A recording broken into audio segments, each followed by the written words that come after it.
sometimes. Because they had her bachelorette party.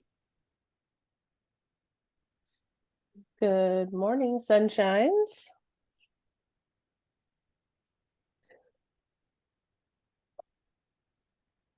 Hello. Hi, how are you? Ellie. You're what? Chilly? Good. How are you? Yeah, I'm good. I'm good. We've had a illness rolling through our house since last Friday, and I've been trying desperately not to get it. So I'm a little snotty and nasally, but I'm here. Same You know, all the crud. Letting all the people pour in here. Good morning. Good morning. I'm excited to see you all. You guys kept showing up week after week. We got one left. One left. Who's sad about that? Anybody? I am kind of, but we're going to start a whole other round of group coaching with a whole new,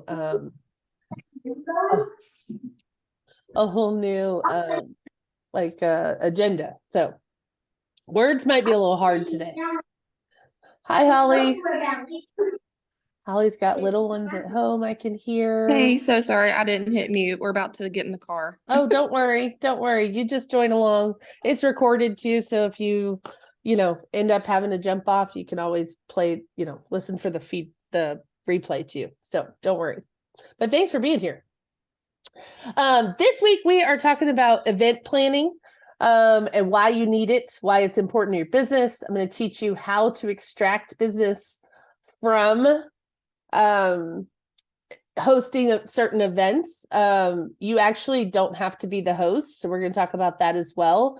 You can piggyback onto somebody else's event. You could piggyback on any event. It doesn't have to be real estate related. We're going to talk about whether or not you should do real estate related events or if they should be generic events or non-real estate related. I'm going to talk about both of those. In the chat, I gave you guys the link to my presentation, so you guys should be able to see that and get to that. Let me see here. I am going to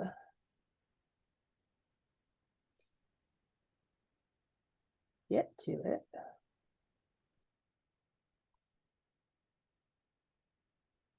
I'm assuming you guys can see my screen okay, except for I don't know what my internet is doing. What is that? Just bear with me. One day I'll have cable internet again. We live in the country. You guys know this. I don't know what that's doing. Okay. It does some weird thing when I share my screen sometimes. But all right, event planning, how to host and plan events to extract business. So first of all, hosting events gives you a purpose. Okay. It gives you a reason to call people that you know in your sphere to invite them to your event. It gives you a platform to talk about what you do and what makes you different, even if you only get the stage for 2 minutes. Let's say it's not your event and you're piggybacking the event, you're sponsoring the event. You still want your 2 minutes to talk about what you do, who you help, what makes you different. It also gives you the ability to reach more people at one time. So your events do not have to be 500 people. They could be 10 people. They could be 5 people. The bottom line is that you get the opportunity to be the expert in front of 5 people at one time versus having to have 5 individual appointments with each one of these people to tell them about what you do and how you do it. There's also something about gathering people in a group and you getting the opportunity to talk in front of that group. Now, some of you are probably pooping in your pants thinking about that thought, like, oh my gosh, I don't like talking in front of people. But here's what I'll tell you. Like, it gives you instant authority, gives you the instant credibility that you might need. And the getting up in front of that whole group, even if you only talk for 2 minutes, gives you the instant, ability to the audience. It gives you access to the audience to say what you want to say.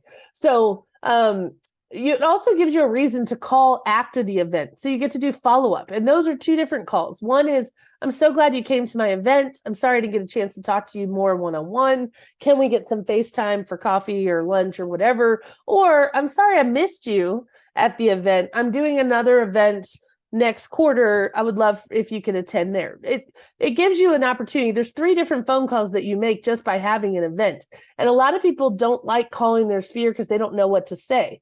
When you have an event, it gives you something to say. It gives you something to invite them to, or thank them for coming, or I'm sorry I missed you. And again, I already told you, it's the ability to establish yourself as the expert. So you get instant credibility. So the first thing I'm going to tell you is when you are doing event planning, you need to ask yourself, what type of event do I want to host or join? Is it educational? Is it entertainment? Is it charitable? Sometimes my events will be a combination of all 3. Sometimes my events will be a combination of 2 out of the 3, right? So sometimes my events are going to be completely educational in nature, but maybe we have a charitable function attached to it, like bring a canned good, bring a suitcase for a foster home, bring school supplies, bring a bag of dog food, whatever that is. So sometimes just my regular entertainment has no agenda for selling real estate. Maybe that event has a charitable component to it that I'm using to extract business from. What do you want your attendees to get out of the event? What do you want them to do? Do you want them to learn something? Do you want them to have a best time? Do you want them to donate money to your charity? Do you want them to donate supplies?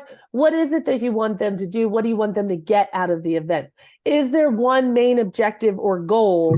If they left that event and did XYZ, that would be a win for me. Or if they left that event feeling XYZ, that would be a win for me. But what do you want them to get out of the event? What is your goal? Okay. Your goal probably is not going to be to sell a house at the event, right? But your goal is probably going to be to pick up new clients. Your goal is probably going to be to get an opportunity to pick up new clients. Your goal is going to be that they have the best time and that they post lots of pictures of your event on social media and tag you. That could be your goal. But I want you to ask yourself, what is your goal? What do you want them to get out of the event? What do you want to get out of the event? I want to pick up 50 new people in my database. I want to add 10 new people to my database. I want to connect 3 people in the room. You should have a list of objectives for yourself as well. And then how many attendees do you want to attend the actual event? I will say this is a lot like open houses.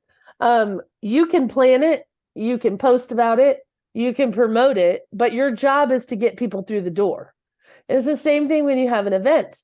Your job is to promote that event to where everyone is sick and tired of hearing about your event. They know you're having an event. There's no question. It's not a secret, right?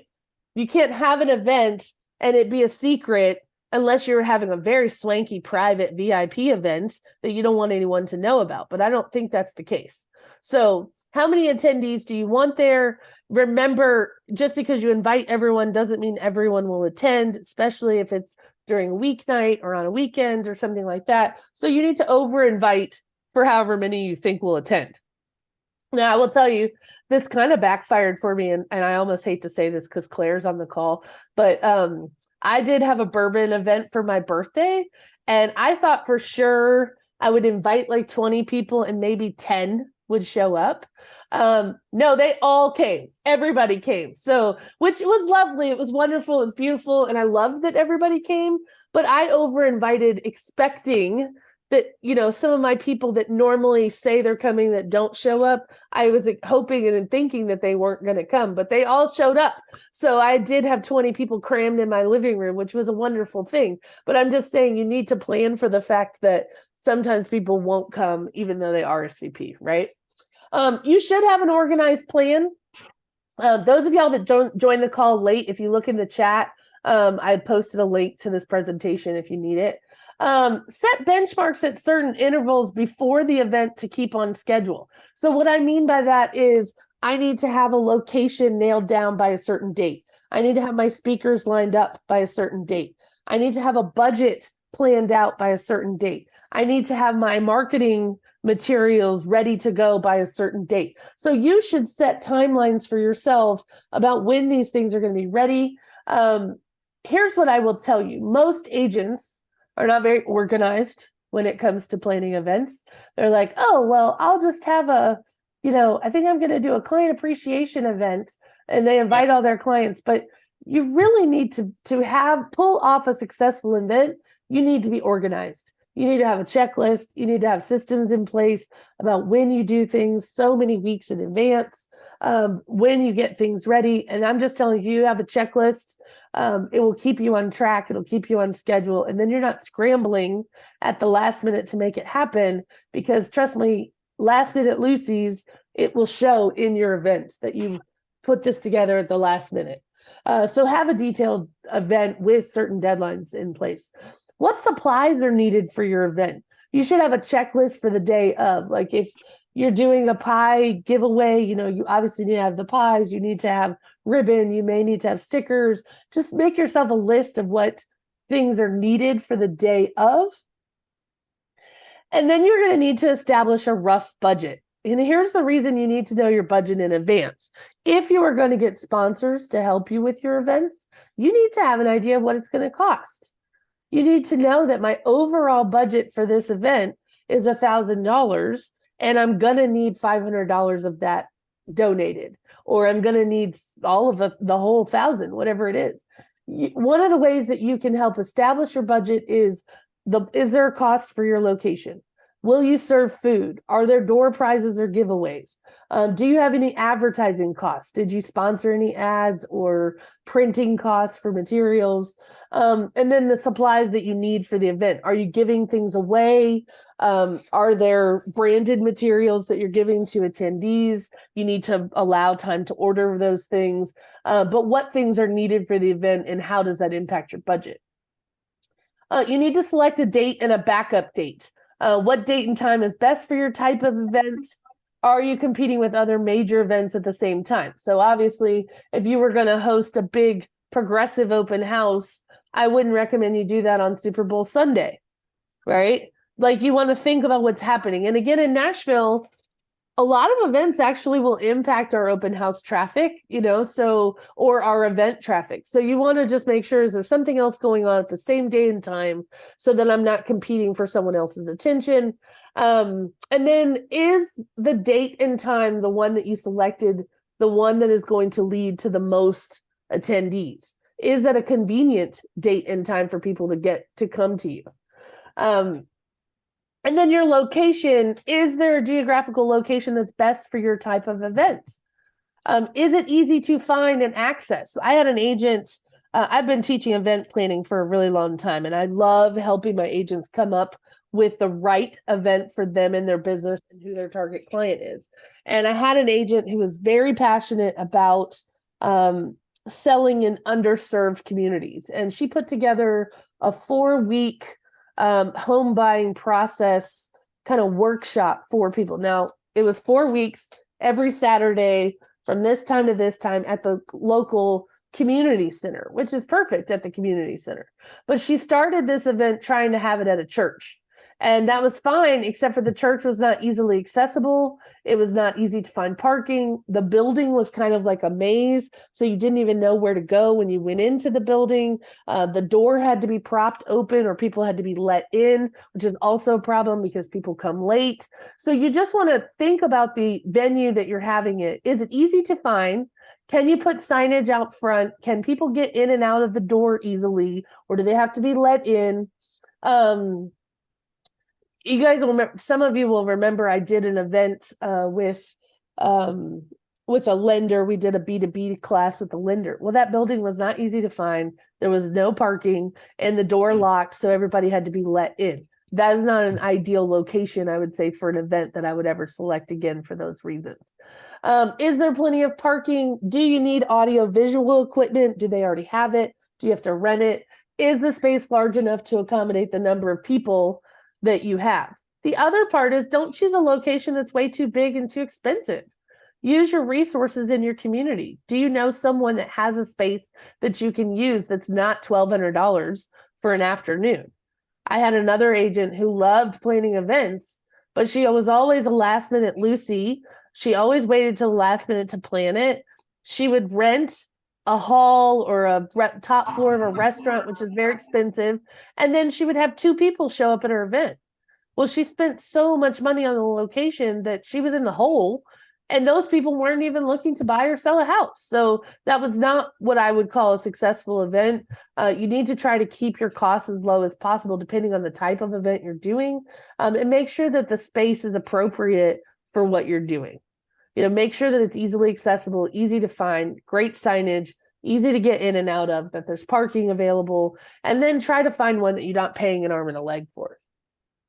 You should draft a schedule for the event. What time will you plan to arrive for setup? What time should your sponsors arrive? What time should your speakers arrive if those are different than your sponsors? What time will your guests arrive? And then you should have a schedule of what happens when and by whom.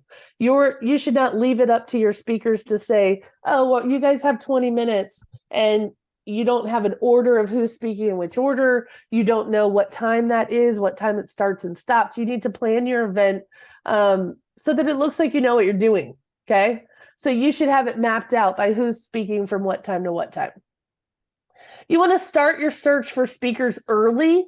This is why you have a date and a backup date, because depending on who your speaker is and how badly you want them at your event, you may need to adjust the date of your events. And you certainly don't want to start promoting your event until you have your speakers nailed down.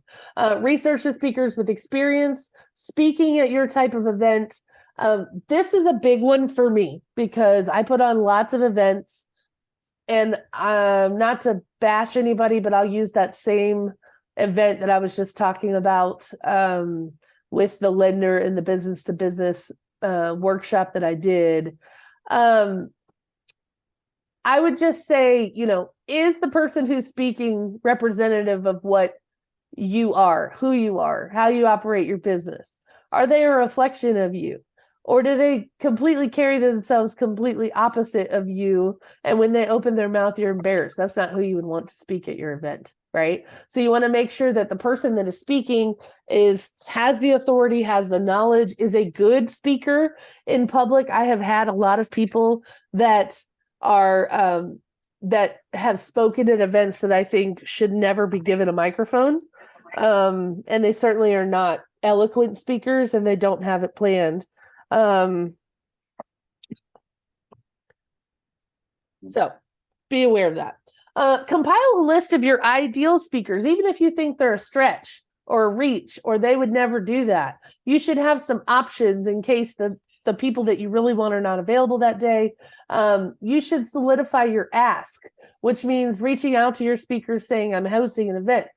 Anytime I ask somebody to co-host an event with me or sponsor an event with me, I am always going to point out to them why they would be interested in doing this event. What's in it for them? I'm going to give you a list of all of the people that attend afterwards so you can follow up. Or I want to connect you with some of my clients so you can pick up more financial planning clients or something like that. This is great exposure for you and your company. You want to highlight for them why they would even want to do this for you. Created an agenda and a schedule for the speakers we talked about. You do want to request bio and headshot information for your speakers so that you can use it in your marketing, especially if you're presenting the speaker. You want to have their bio so that you can highlight things that they think are important. Start your search for sponsors. You do not have to pay for these events all by yourself. Okay. There are lots of people that you partner with that can help you. And I'm just going to tell you, don't go running right away to your lender as your first choice or right away to your title person as your first choice. There's lots of other tangent businesses that would be happy to sponsor an event like that if they had access to your people. And I'm thinking more along the lines of your financial planners, your divorce attorneys, your home inspector. Just depends on what the event is that you're hosting. But try to think of someone outside of those top two that they get hit up all the time for money for events when they get very little in return. Some of them get a lot of return. They earn all of your business. But I'm just telling you, don't go hit up the lender first and foremost. See if there's somebody else that's more interesting that you can hit up as a sponsor. Who do your clients need information from? Who do they need to hear from? Who would they be interested in hiring? Who do they need that connection for? And those are the people you want to have as your sponsors, okay? Make your expectations very clear about how sponsors will engage with attendees and how they can help pull off a successful event.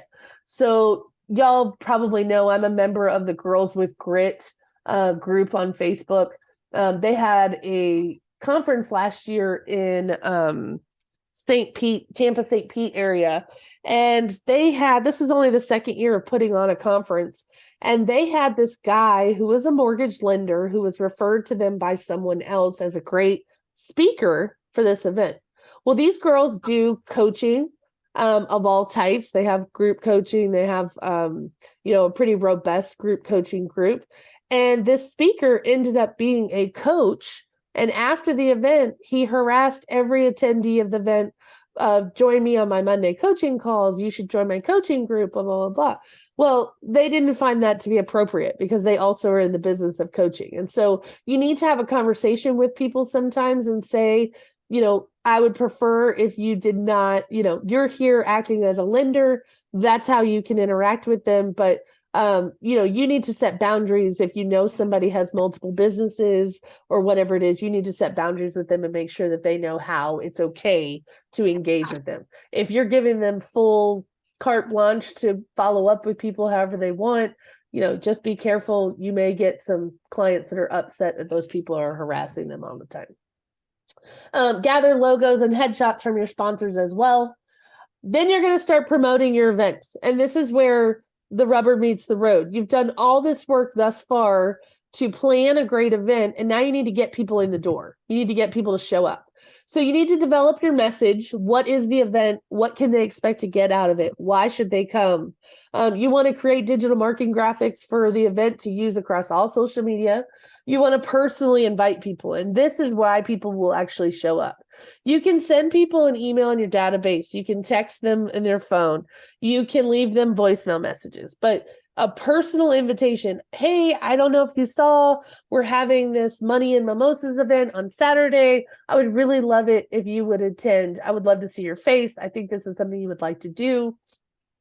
Let me know if you're able to attend, but personally invite them. Don't just send them an invitation. I used to tell my agents the same thing when I hosted broker open houses. You can send emails all day long about your broker open house. You can post it on Facebook. But what is really effective of getting agents showing up is to personally call them and invite them. Hey, Emily, I'm having this broker open house on Thursday at 4:00.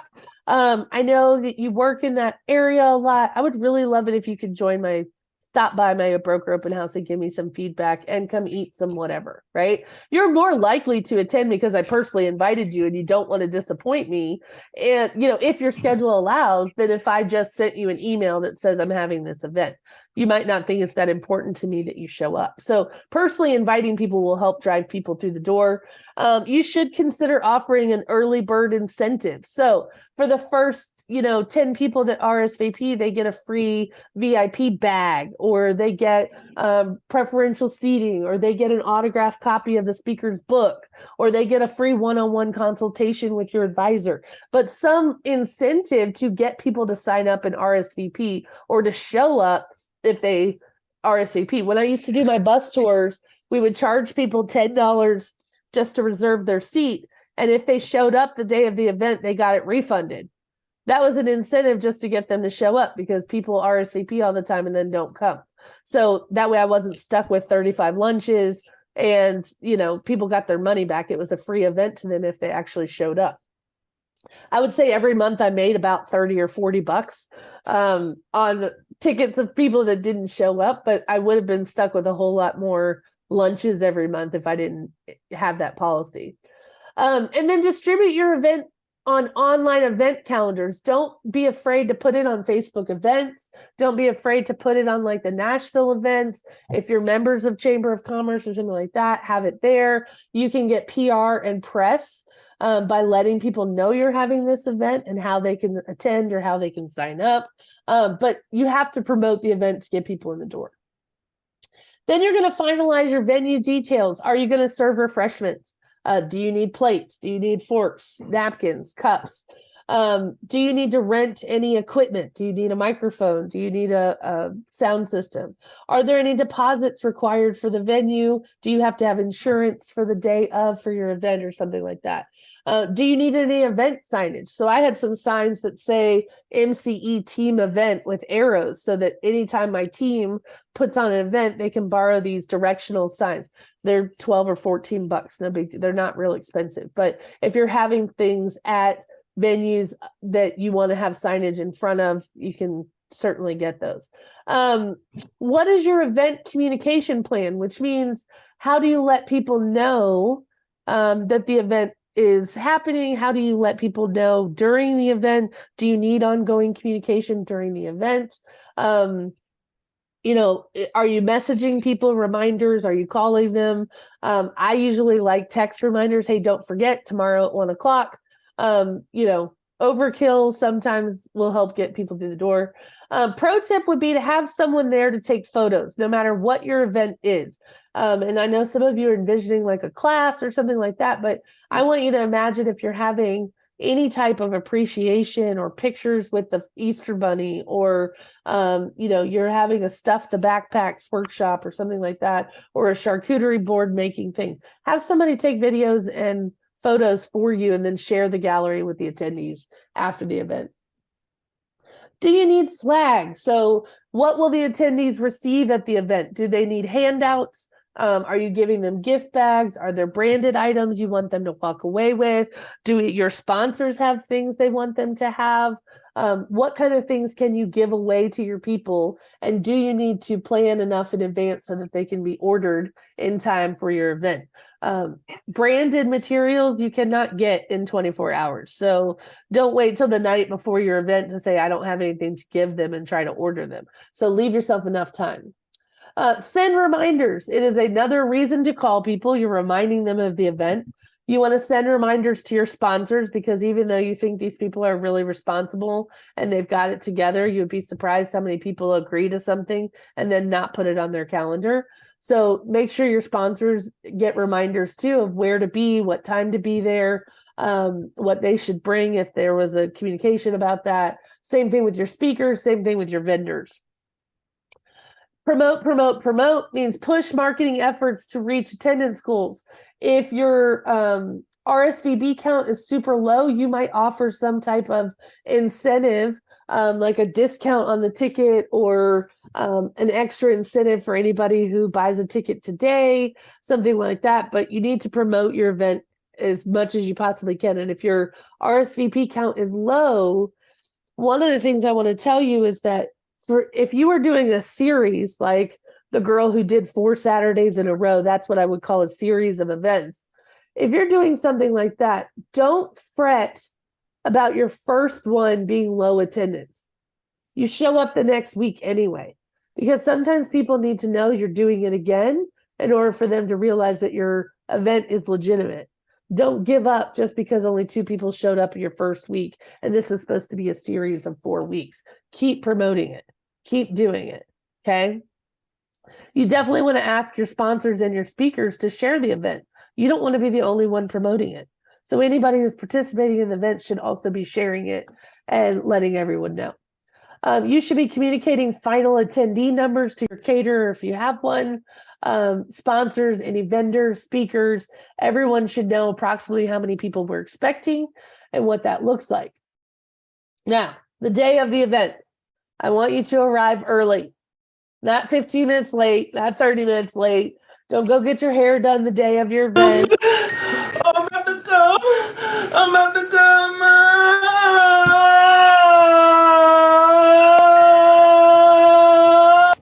Are you guys okay? Yo, it's hump day. Hey, what I need you to do is tag 3 big dick ass niggas under this tweet right here. What is I need this? some more niggas to do this bust. Oh my gosh. Y'all. OnlyFans. Be looking out for that. So I've never had that happen in my life.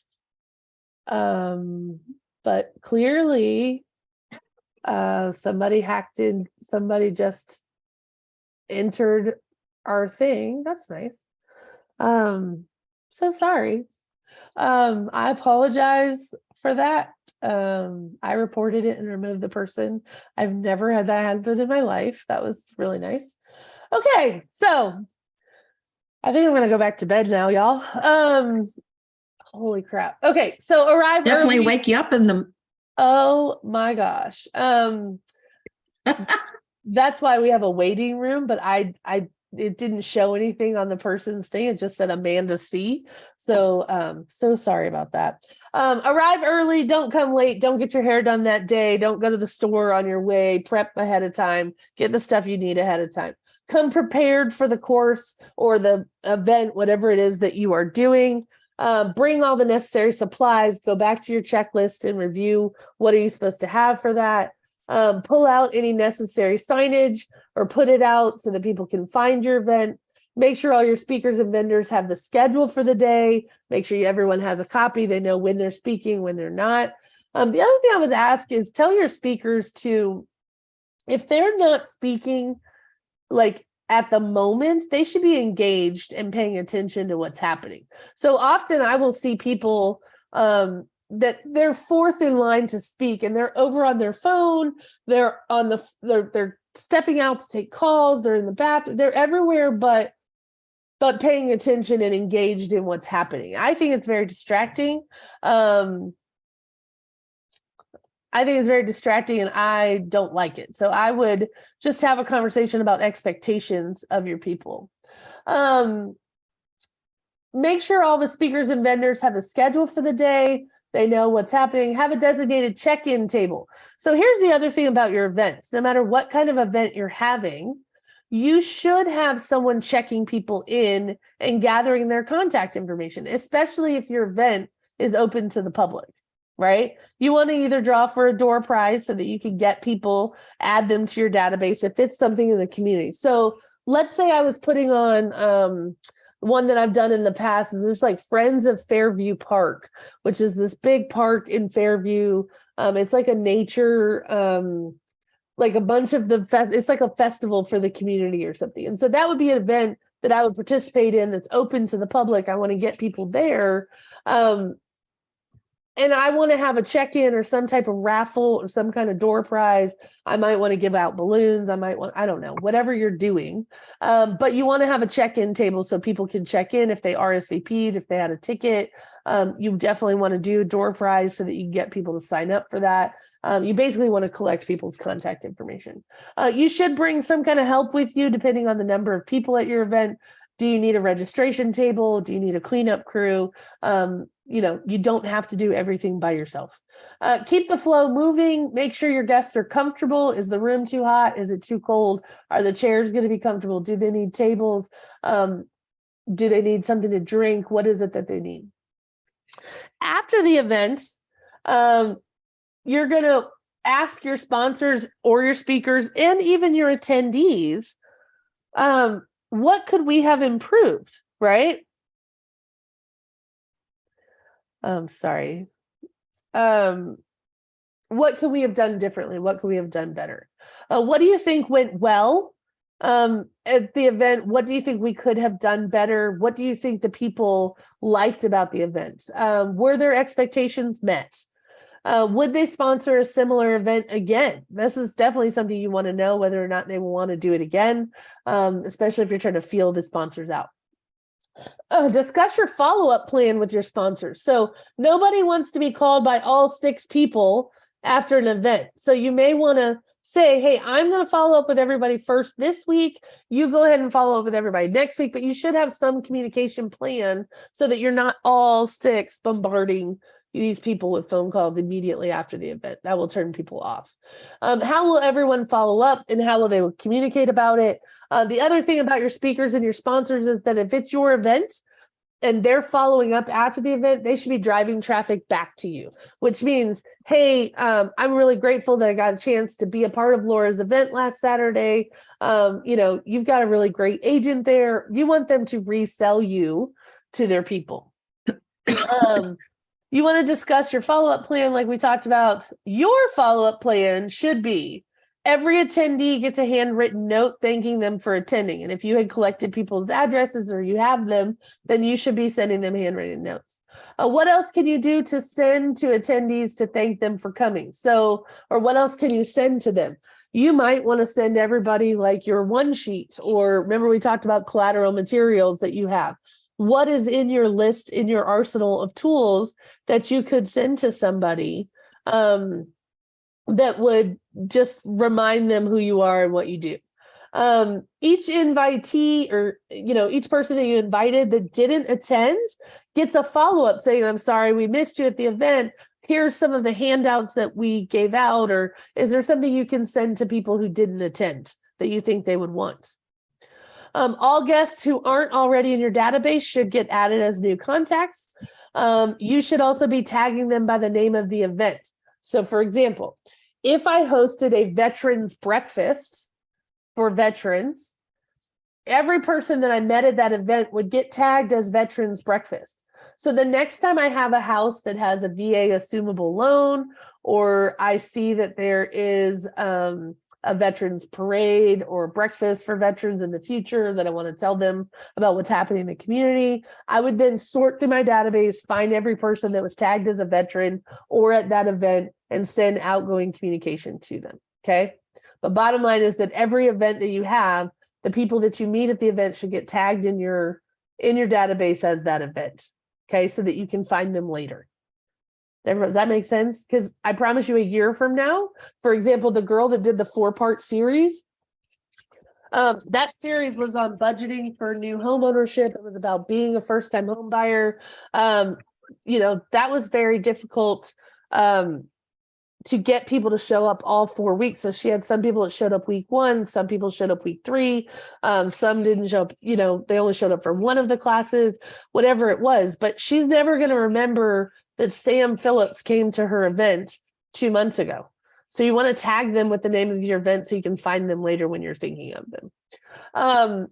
And then post on social media, public thank you for those that attended and what kind of event you are planning next, because people might not have been able to attend the event that you had yesterday, but now they're looking to see what other kinds of events you're having to see if they can get that on their calendar.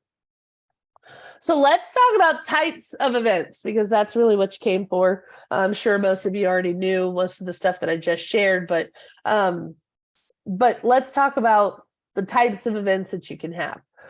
Here's what I would tell you too, because I said I was going to talk to you about whether or not it was real estate related or not, or needed to be. In my opinion, it does not always have to be real estate related.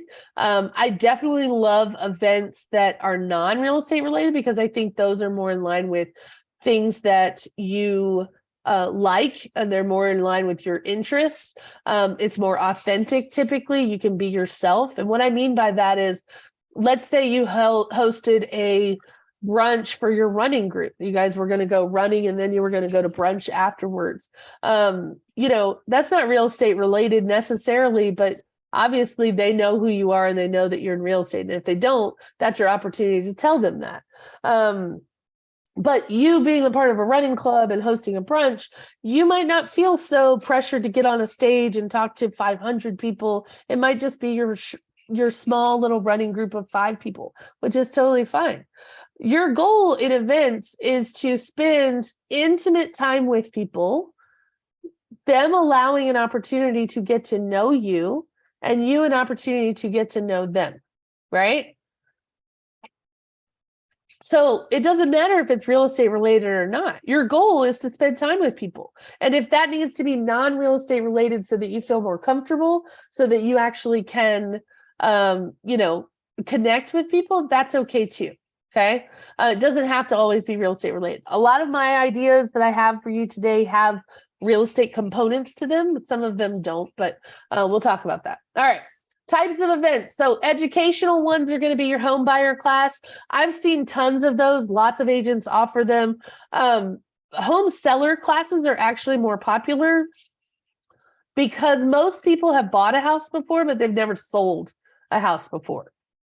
So a lot of people have no idea what it's like to sell their house, what the process is. How is it different than when I bought a house? So if you're thinking of an event that's educational in nature, I would choose an event that, this is something that a lot of people don't know how to do or need help doing. You could do a fundraiser for a local charity, a holiday themed appreciation. So that does not always have to be the end of the year. That could be, a Galentine's dinner. That can be, breakfast with the Easter Bunny. It doesn't really matter. First time home buyer seminars, kind of similar to your home buyer class. Veteran resources. I used to sell to a lot of military, so those always come up for me. Pie day, obviously, if you're giving away pies around a holiday, or you could do it on Pie Day, the March 14th, that's coming up, because pie is 3.14, blah, blah, blah, blah. So some people do it on that Pie Day instead. You can host a food drive in your community, a school supply drive, ice cream social. This is a good one if you're farming a neighborhood. You can either have an ice cream truck show up at the thing, or you can set up tables with all the supplies that people need to come to make ice cream sundaes. That's pretty inexpensive and fun to do. A movie night, if you had a projector, you could do it in your neighborhood. You could rent out a movie theater, whatever your budget allows. A progressive open house. I want to explain this to you for a second, because one of my coaching clients, I think, understood it a little differently, or just implemented it a little differently, which is fine. But the way I've done progressive open houses in the past is I select 5 or 6 listings in a similar area. I contact those agents and ask, can I host an open house at your listing from 11 to 12? And then the next one would be from 12 to, 12:15 to 1:15 or something like that. But I'm going to stagger the houses. Instead of being at one house from 2 to 4 and 7 other agents are in each one of their houses, I'm literally going to be the host of the open house, and I'm letting people into each one of the houses at a specific time. So there's a schedule of when the houses are open. This one's open from 10:30 to 11. This one's open from 11:15 to 12. This one's open from 12:15 to 1, whatever it is. And people have to meet you at the first house to go to the next houses. So that's how I've done progressive open houses in the past. In golf communities in South Carolina, we had golf carts dropped off, and that's how people got back and forth to all the houses. You can do it a myriad of ways. People can just follow in their cars. They can, just go to the different houses, but you would just publish the schedule, and you would be the one letting all the people in the houses instead of there being 7 agents. Does that make sense to everybody what I'm saying? Yeah. You can host a happy hour just for your favorite clients, your VIPs, your top referral partners, something like that. Sports rival games are always fun. So specifically, here in Tennessee, I might do, Tennessee versus Alabama, a big football game, and have a big event that day. Again, you're going to compete with other people, so just keep that in mind. But it can be, opening, you're going to have a party the opening day of soccer season or something. Photos with Santa or the Easter Bunny or whatever, of those things you're into. I always have that person come in costume. We have a professional photographer, and then people just get their photos for free as a courtesy kind of thing. Family photo sessions are a lot of fun because people don't know a lot of photographers, or people know 100. There's one of the other. Claire, for you, your husband is a photographer, so this might be something easy for you to pull off if he actually likes to take pictures of people. But offering family photo sessions might be a way. You just have a schedule, and have the families book every 30 minutes or whatever the timeline is. And you provide the location and the backdrop or whatever. Wine tasting party with a sommelier. You can do this with bourbon. You can do this with any type of liquor that you wanted. Graduation party.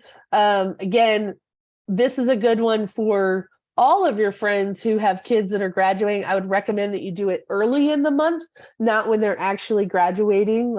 So you want to do it early so that they're not competing with their school, with their friends' parties and everything like that. But you might want to send out for all of my clients that have kids graduating, or all of my friends that have kids graduating this year. I'm having a big cookout to celebrate all the graduates in May. Remember, things that are centered around life events typically predict buying and selling of real estate, right? So you want to keep your things relegated, or at least be conscious of the fact that, is this a life-altering event that someone might be looking to buy or sell? Financial peace class is basically a budgeting financial workshop. I have some other ideas that have to do with that, but that could be one that you offer. A toy drive, adopt a pet day, concert in the park. I've done a singer-songwriter night before. That was a lot of fun, where I basically had three or four singer-songwriters. I had a bar that we bartended ourselves. I had some snacks, and it was at my office, and we just set up a stage, and people got to perform, and my clients loved it. They had the best time. It didn't cost me, I think, maybe $450 for 4 singer-songwriters for a whole night. And so it was not expensive at all, but it was a great night. Everybody had fun. You could do poker nights, barbecue cook-off, field days. See, these are not all real estate related. Some of these are going to be just because they're fun and things that you want to do with your people. Some other ideas that I wrote down would be a charcuterie board making night, something like that. They have these A&R workshops all over the country as well, which are like arts and craft things. They make signs, they knit blankets, there's all kinds of projects that they do. It's called A&R Workshop if you want to look them up. You could do a cooking class at Sur La Table or any other place that offers cooking classes and just invite 5 or 6 people. It doesn't have to be some big event with 500 people. Money and mimosas, that might be where you have your lender on a Saturday morning offer some information about how to get qualified to buy a house. Wine and wealth, you might have I love alliteration if you guys didn't notice. So I love a theme and I love alliteration. So I try to come up with things like that are eye-catching and attention-getting. And so wine and wealth might be your financial advisor comes and you get to ask them questions about wealth planning or things like that. Donuts and discounts might be where you offer donuts and people get to come and see what discounts are available for clients that buy with you or sell with you. Bagels and buy down rates. You provide some bagels and your lender talks about, how much it costs to buy down rates. Now, these things can be recorded too. Just remember, you don't have to have a live event either. You can actually have bagels and buy down rates where your lender gets on a video with you and talks about that. But obviously in person is going to be better. I'm just telling you, you can do it a bunch of ways. Ice cream and inspections. I'm going to keep going with my alliteration for you. Ice cream and inspections, we're going to talk about, all the things that are commonly found in an inspection. How much does the inspection cost? How do you negotiate the things that come up on an inspection? What are your options? Something like that. Bacon and hashtags. This one is for your small business owners. There's no alliteration there, but I like it. Bacon and hashtags. That is going to be for your small business owners. You might have a social media expert come talk to them about branding and marketing of their business. And you might serve breakfast that day or rent the room in Cracker Barrel or whatever the heck you need to do, or get the back room in First Watch or something like that. Appetizers and appraisals. So you might have some heavy hors d'oeuvres and have an appraiser come talk about, I just like looking at Kim laugh at me. You might talk about what kinds of things is an appraiser looking for? What are they giving you value for? What things do they not give you value for? What are ways that you can increase your appraised value? Something like that. Bourbon and buyers would be a bourbon tasting where you talk about buying a house. Tacos and title. So I'm gonna keep going, Kim. I promise. I got like 5 more. Tacos and title would be like, we're gonna have a taco night on Tuesday, and I'm gonna have my title person come talk about why title is important. What kind of things could go wrong if you don't have title insurance, like the kinds of things that come up in a title search that you might not be aware of. All of these are educational, but they're fun, right? Because nobody wants to be bored while they're learning things. So try to come up with a fun way to do that. Sips with sellers are going to be wine tasting with potential sellers. Let's talk about how to get our house ready to go on the market. Let's talk about what the selling process looks like. Let's talk about, how they can start making some repairs to their house now, what common things are going to come up on an inspection, how to stage it, those kinds of things. Coffee and contracts. Obviously, you want to talk to them about, maybe that's for investors or something. You can turn that any way you want to. And then my last one is pints and planning. That's going to be beer tasting with, your financial planner. So planning what, your future, something like that. What kind of event would you guys like to host? Are there any that have caught your attention, or did I say anything that someone said, oh, I think I want to try that? Or thoughts about any that we mentioned?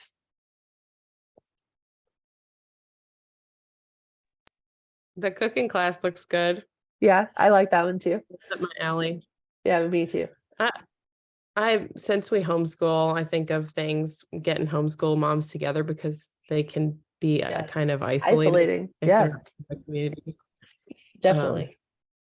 Like a sourdough bread baking class, Yes. and you get some starter to take home with you. Love that. I've Something done, to do with gardening. yeah, we did plants during COVID because, everyone became a plant mom. So, everybody got to leave with 3 plants. They planted them themselves at the event kind of thing. So I think those are fun. I think you are 100% right, especially if you're a homeschooler. Like, think of things that people would want to get invited to. So that's the other reason why I tell you, don't just focus on education.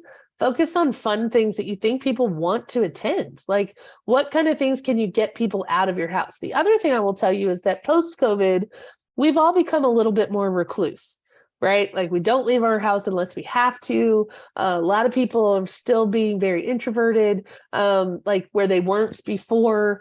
And I would just say, think of something. What would it take to get me to come out of the house? What do I want to walk away with, or what would get me to register or want to sign up for that?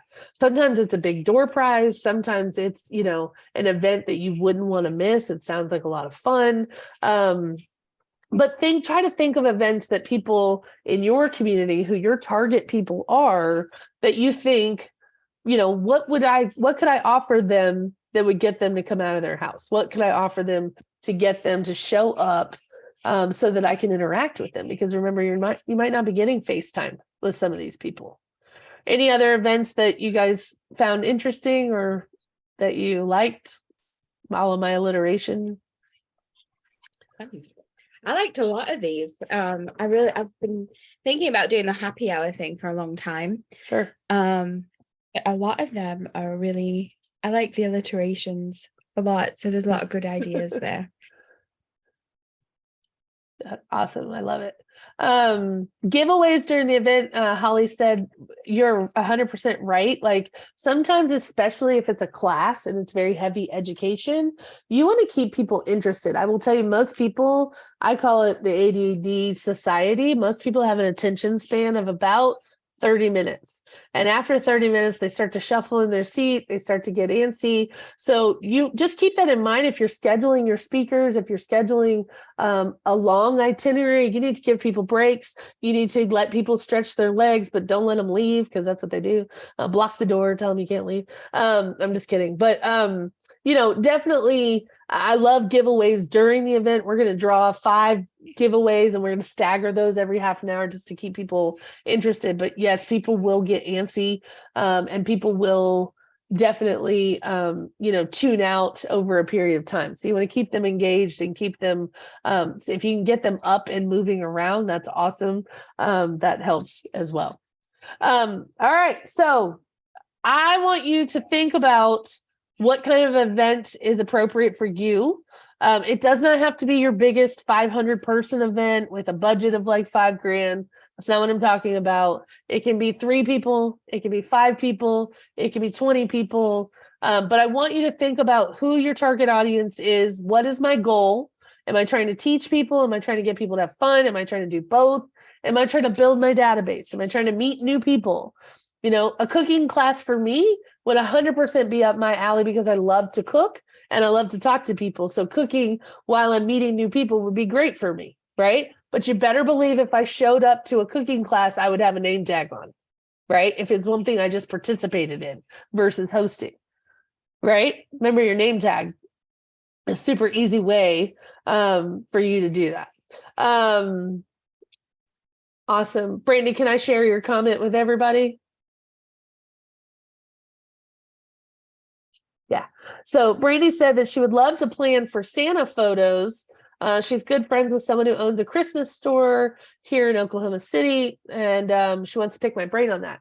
But 100%, those are great client events because they typically most people are gonna take their kids, and depending on their religion where you live, but most people take their kids to get pictures with Santa Claus or the Easter Bunny or whatever, right? And so if you can partner with somebody that already has a Christmas store or you have a photographer or whatever, that's an easy event to pull off.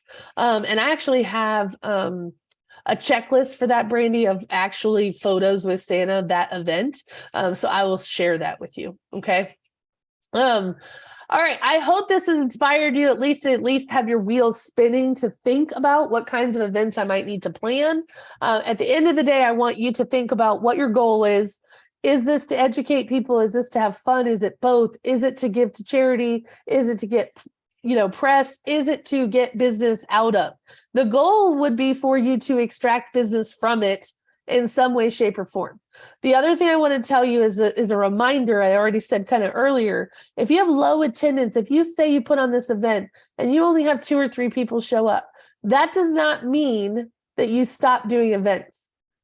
You might need to be better at planning. You might need to be better at promoting. You might have picked a bad time and date. You might have picked a bad location, or that event isn't for your people, right? But I want you to keep at it. Make sure that you're choosing events that are going to be, something that draws people out. What do they want? What do they need?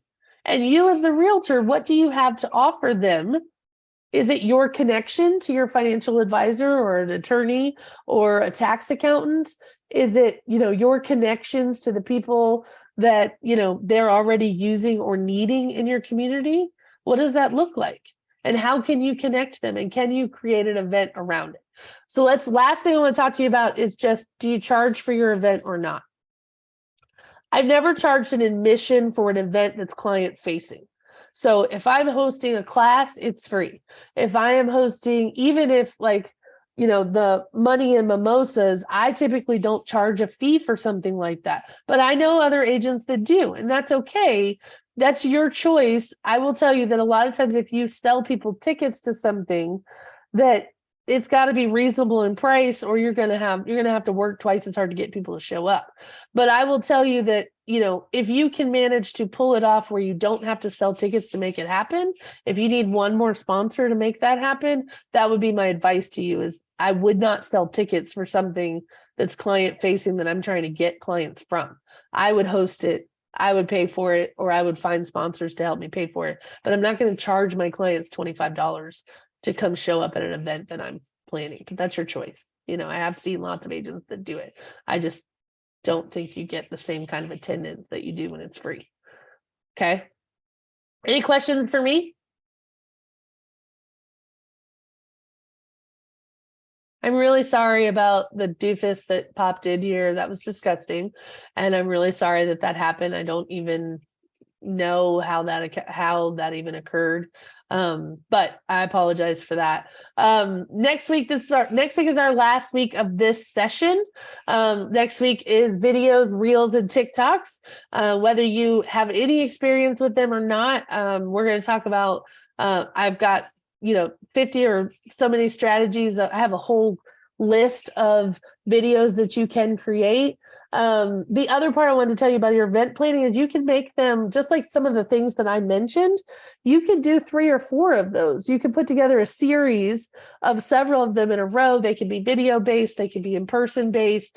You can just make them videos that live on YouTube, whatever you want. But the goal is to get people to watch it. If you record it and put it online, then you've just got to make sure that you share it with enough people to get people to want to watch it. But next week is videos, reels, and TikToks. And then we will take a break for a week or so. And then we will come back with a whole other agenda for next session's group coaching. And I hope that you guys will join me for that one as well. But I'm looking forward to seeing you guys next Monday. Okay. Anybody have anything else for me before I go? No? All right. Thanks for being here. Have a wonderful day. Go out and kill it today. Okay. Thanks, Laura. All right, y'all take care.